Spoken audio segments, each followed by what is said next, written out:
میں عام طور پہ ٹک ٹاکرز کے اوپر اتنا کامنٹ نہیں کرتا، لیکن یہ ایک واقعہ پیش آیا ہے اور یہ میں آپ کو دکھانا چاہوں گا کہ جنت مرزا جو ہیں وہ اس وقت یو کے اندر ہیں. وہاں پہ کچھ جرنلسٹ وغیرہ وہاں پہ آئے ہوئے تھے، تو اے آر وائی سے تعلق رکھنے والے جرنلسٹ ہیں فرید قریشی. انہوں نے ان سے انڈیا پاکستان کے حوالے سے ایک سوال کیا کہ اس وقت انڈیا اور پاکستان کی جو صورتحال ہو رہی ہے اس پہ آپ ذرا کچھ کامنٹ کریں. ایکچولی کیا ہوا ہے دیکھیے گا ذرا.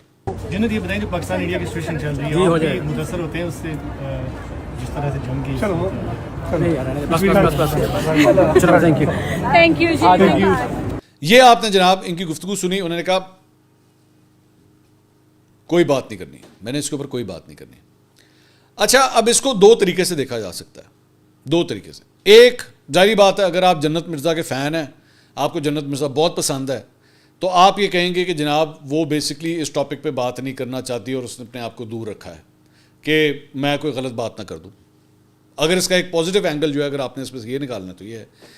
اور اس کا دوسرا اینگل جو ان کے اوپر تنقید ہو رہی ہے جنت مرزا کے اوپر، جو کئی جو ہے وہ سوشل میڈیا صارفین کی جانب سے کیا جا رہا ہے، وہ یہ ہے کہ اس موقع کے اوپر آپ کو پاکستان کے حوالے سے بات کرنی چاہیے تھی.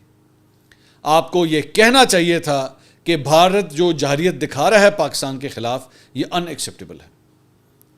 آپ کو یہ کہنا چاہیے تھا اس موقع کے اوپر کہ آپ کو آج عزت، شہرت، فالوئنگ، ویوز، یہ جو کچھ بھی مل رہا ہے یہ پاکستانیوں کی بدولت مل رہا ہے.